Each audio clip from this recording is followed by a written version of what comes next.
నమస్తే, welcome to our channel. నేను పద్మిని. ప్రస్తుతంతో పాటు ప్రముఖ ఆస్ట్రాలజర్ ఫ్రమ్ చెన్నై ఈరోజు మన స్టూడియోకి విచ్చేయడం జరిగింది. ఆయన జ్యోతిష్య గజకేశరి డాక్టర్ ఆచార్య హరీష్ రామన్ గారు మనతో పాటు ఉన్నారు. మాట్లాడదాం.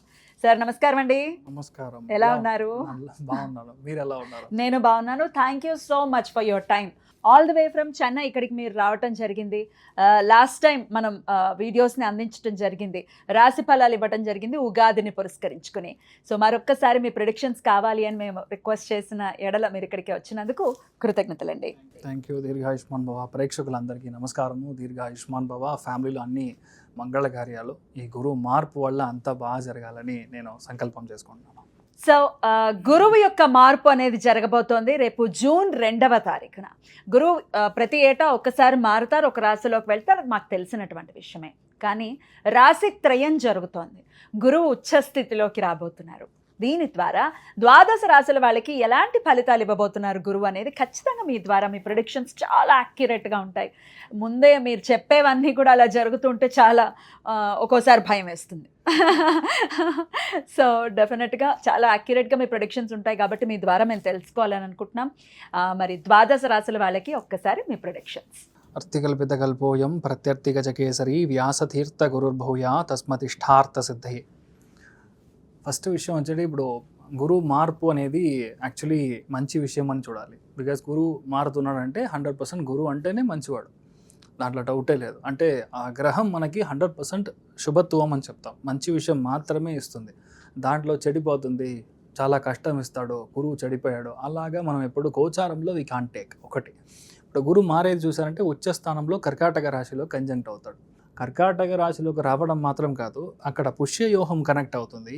అదేలాగా చూసారంటే శనిను ఉత్తరాభాద్ర నక్షత్రంలో కంజంక్ట్ అవుతాడు. ఈ యోగాన్ని యాక్చువల్లీ మహాయోగం అని చెప్తాం.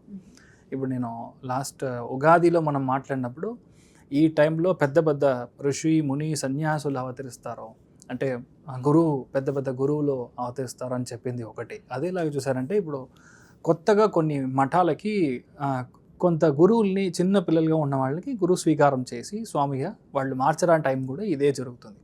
ఒకటి. రెండోది, ఇప్పుడు మొన్న మనం చూసారంటే ఐ థింక్ హైదరాబాద్లోనే నరేంద్ర మోడీ గారు ఒక విషయం మనకు చెప్పారు, ఇలా don't invest in gold, please don't travel out side. ఇప్పుడు మిడిల్ క్లాస్లో ఉన్న వాళ్ళు అవుట్ సైడ్ ట్రిప్ వెళ్ళడం అనేది తగ్గించుకోండి. కరోనా పీరియడ్లో ఎలాగ మనం ఒక 1 year 2 years ఎలా మనం కరెక్ట్గా ఇంట్లో ఉన్నామో, వర్క్ ఫ్రమ్ హోమ్గా చేసామో, ఎంత డబ్బులు మనం సేవ్ చేసామో, దట్ ఈస్ హౌ మన ఇండియా గ్రో అయిందని ఒక విషయం చెప్పారు. దీంతో కంపేర్ చేసుకుంటే he is exactly damn right. Basic point అంతే. మనం గురువు ఉచ్చస్థానం అవుతున్నాడంటే 100% బంగారం రేటు విపరీతంగా పెరుగుతుంది. 1,50,000 అవుతుంది. అంటే నేను చెప్పేది ఫర్ 8 grams ఆఫ్ గోల్డ్ నేను చెప్పేది. By the end of 2027 June అన్నప్పుడు this would be the rate. దాని తర్వాత బంగారం యొక్క రేటు తగ్గుతుంది. బట్ ఇప్పుడు మనం చూసామంటే ఫ్రమ్ నవంబర్ ఇట్ సెల్ఫ్ బంగారం రేట్ తగ్గుతుంది, తర్వాత మార్చ్ అన్నప్పుడు మరియు పెరుగుతుంది. దీంట్లో 2 విషయాలు మనం అర్థం చేసుకోవాలి. Oil and gas sector will have a huge impact, just not because of the state of Hormuz అని మాత్రమే కాదు. ఎప్పుడల్లా గురువు సింహరాశికి అతిచారంగా సంచరిస్తాడో అప్పుడు కాపర్ ప్రైసింగ్ ఇంక్రీజ్ అవుతుంది, బ్యాటరీ ప్రైసింగ్ ఇంక్రీజ్ అవుతుంది. అంటే బ్యాటరీ యొక్క కన్జంప్షన్ బేసికల్గా ఎక్కువైపోతుంది. కాపర్ కూడా యూజ్ చేస్తారు బ్యాటరీస్ కి, కాపర్ అండ్ బేస్ అంతే. సో అందుకని బ్యాటరీ ప్రొడక్షన్ ఇంక్రీజ్ అవుతుంది. ఇంకొక ప్రిడిక్షన్ ఏంటంటే, శని ఎప్పుడు మేషానికి నీచస్థానానికి వెళ్తాడో మీరు 2028 బేసిక్గా మీరు టచ్ చేసినప్పుడు 2028 మే అన్నప్పుడు there will be almost 30% of only oil vehicles. అంటే ఇప్పుడు మనం కార్స్ యూజ్ చేస్తున్నామో, రెవల్యూషన్ రాబోతుంది, అది గ్యారంటీగా జరుగుతుంది. అదేలా చూసారంటే నీచస్థానంలో శని వెళ్ళినప్పుడు ఇప్పుడు మనం నేపాల్లో చూసిన ఈ అటాక్స్ జెన్జీ ఇవన్నీ యూఎస్లో జరుగుతుంది. సో యూఎస్ 3-4 డివైడ్ అయ్యడానికి ఛాన్సెస్ చాలా ఎక్కువ ఉంది. దిస్ ఈస్ ఎ స్టార్ట్ పాయింట్గా నేను చూస్తున్నాను. ఈ గురువు మార్పు అనేది స్టార్ట్ పాయింట్. ఇప్పుడు 2 విషయాలు చెప్పొచ్చు. ఇప్పుడు గురువు అతిచారంగా వెళ్ళడం, తర్వాత కేతు కంజంక్ట్ అవ్వడం, త్రికోణంలో ఉండే గ్రహాల యొక్క పవర్ తగ్గడం, ఇవన్నీ ఏంటంటే వార్ లైక్ సినారియో వస్తుంది. ఎక్కడ వార్ వస్తుంది? ఇండియా, పాకిస్తాన్, ఆఫ్ఘనిస్తాన్ ఈ జోన్లో వార్ రావడానికి ఛాన్స్ ఉంది. ఎందుకంటే రాహు కంజంక్షన్ కరెక్ట్గా మకరంలో కంజంక్ట్ అయ్యడం, దాంట్లో శ్రవణ నక్షత్రం ఎప్పుడైతే కంజంక్ట్ అవుతాడో గ్యారంటీగా ఇండియా, పాకిస్తాన్, ఇండియా అండ్ బేసికల్గా శ్రీలంక, బంగ్లాదేశ్, నేపాల్ ఈ ఏరియాస్లో చాలా బార్డర్స్లో ప్రాబ్లం. అందుకని మన అమిత్ షా గారు ఆల్రెడీ బంగ్లాదేశ్ బార్డర్ని క్లోజ్ చేస్తారు. దిస్ ఈజ్ అ లాజిక్, ఇంకేం లేదు.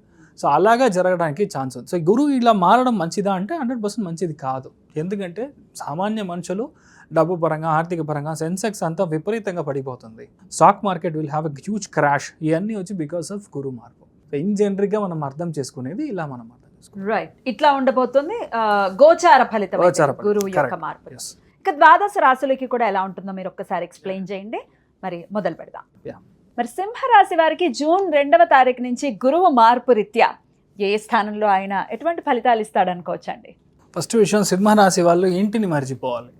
ఇంటిని మర్చిపోవాలంటే ఏంటంటే కంప్లీట్లీ వర్కహాలిక్గా మారిపోతారు. ఎందుకంటే వ్యయంలో ఉన్న గురువు ఉచ్చస్థలం అయ్యేటప్పుడు మీరు ఆఫీస్లోనే సెటిల్ అయిపోతారు. మీరు అక్కడే తిని, అక్కడే పడుకుని, అక్కడే తెల్లరిపోతుంది. మీకు అంత హెవీ వర్క్ ఉంటుంది అని చెప్పొచ్చు. ఇంకొకటి, అష్టమంలో ఉన్న శనిని కుజుడు కంజంక్ట్ అవుతాడు కాబట్టి this is a right time for you to pitch your process. అంటే ఏంటంటే నలుగురు చేసే పనిని ఒక మనిషిగా చేసే కెపాసిటీ ఉండేది ఇప్పుడు సిచ్యువేషన్. బ్రేక్ ఈవెన్ పాయింట్ వస్తుంది. ఇంటికి వస్తావా లేదంటే డివోర్స్ నోటీస్ పంపించనా అన్న సిచ్యువేషన్ వస్తుంది. బట్ మీరు డీసెంట్గా అర్థం చేసుకొని వాళ్ళకి ఎక్స్ప్లెయిన్ చేసి, ఇప్పుడు పరిస్థితుల్లో ఓన్లీ జాబ్, ఓన్లీ ప్రాజెక్ట్, మీ యొక్క పని మీద మాత్రం మీరు కాన్సన్ట్రేట్ చేశారు అంటే చాలా అద్భుతంగా ఉంటుంది. ఏంటంటే హెవీగా ట్రావెల్ చేస్తారు, నైట్ అంతా మేలుగుగా ఉంటారు. అదేలాగా వేరే రాష్ట్రం, వేరే దేశం, వేరే ప్లేస్ అలా వెళ్ళి సెటిల్ అయ్యడానికి ఛాన్సెస్ చాలా బాగుంది. అట్ ది సేమ్ టైం పిల్లలకి చాలా ఎక్కువ ఇన్వెస్ట్మెంట్ చేస్తారు. పిల్లల పరంగా హెల్త్ ఇష్యూ వల్ల మీరు మెయిన్గా చాలా ఎక్కువ డబ్బు ఖర్చు పెట్టడం.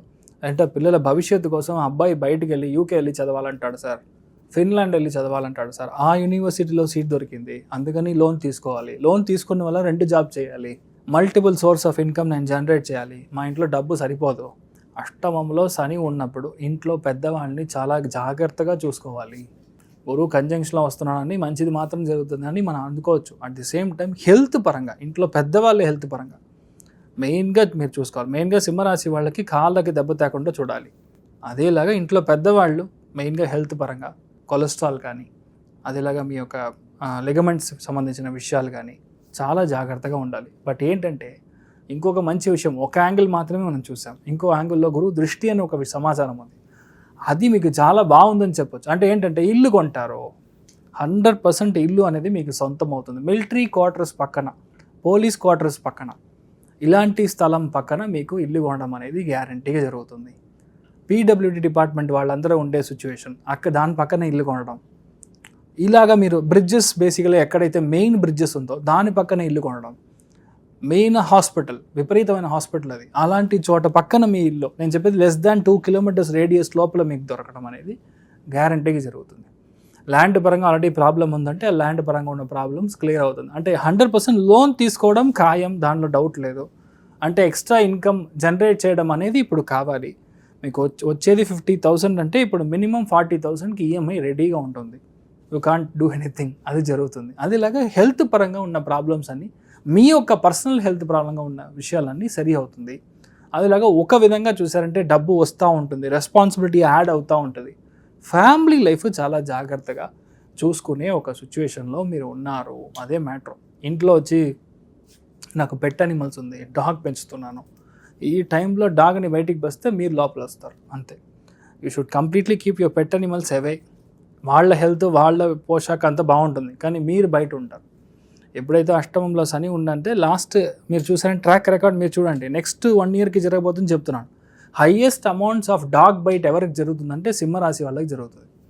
అందుకని మనం ఏం చేయాలంటే you have to be very careful with dogs. బేసికల్గా కుక్కల వల్ల మాత్రం కాదు, ఏ ఒక్క జంతువుల వల్ల, విష జంతువుల వల్ల హాని ఎవరికి ఎక్కువ అంటే సింహరాశి. అంటే దాని నుంచి మీరు బయటికి తప్పించుకోవాలి. దానికని ముందరే చెప్తున్నాను.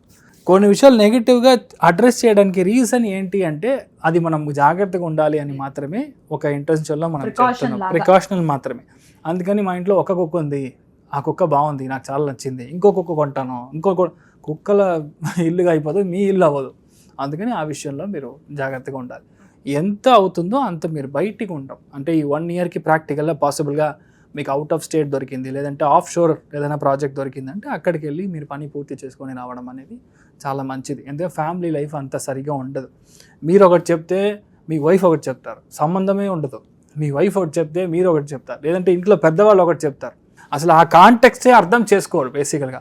అలా ఉన్నప్పుడు యూ విల్ ఫీల్ డిజెక్టెడ్. అంటే మరి ఏం చేయాలో నాకు అర్థం కావట్లేదు సార్ అన్న ఒక సిచ్యువేషన్లోకి వస్తారు. So simple solution, stay away. ఒక 1 ఇయరే కదా, గురువు మారిన తర్వాత ఆటోమేటిక్గా అన్నీ చేరిపోతారు. నెక్స్ట్ ఇయర్ నేనే వచ్చి ఇక్కడ కూర్చొని చెప్తాను, మీరు అందరూ ఫ్యామిలీ ఐక్యమైపోతారు, నేనే చెప్తాను. So automatically you will be good. పిల్లల పరంగా కొంచెం ఎక్కువ ధ్యాస పెట్టడం అనేది చూసుకోవాలి. Rest all is good. అయితే మరి లేడీస్కి ఎలా ఉంటుంది ప్రత్యేకంగా? Over burden.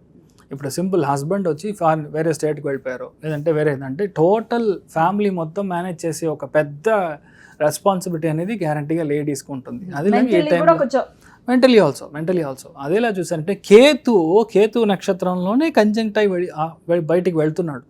ఇప్పుడు ఎవరైనా దొరికితే ఒక 1 అవర్ ఏడవాలి అని అనిపిస్తుంది, లేదంటే ఎవరైనా దొరికితే 1 అవర్ మాట్లాడాలి, మన ప్రాబ్లమ్స్ అన్ని చెప్పుకోవాలనిపిస్తుంది. కానీ మీరు ఇప్పుడు సిచ్యువేషన్లో చెప్పలేరు. అదే సిచ్యువేషన్ సింపుల్. ఒకవేళ జెంట్స్కి చెప్పేది ఈజీ, అంటే ఒక విపరీతమైన మీకు ప్రాబ్లం ఉంది, హెవీ స్ట్రెస్గా ఉందంటే సింపుల్గా వెళ్ళి ఒక మంచి హెయిర్ కట్ చేయించుకోండి, ఆటోమేటిక్గా సెట్ అయిపోతుంది.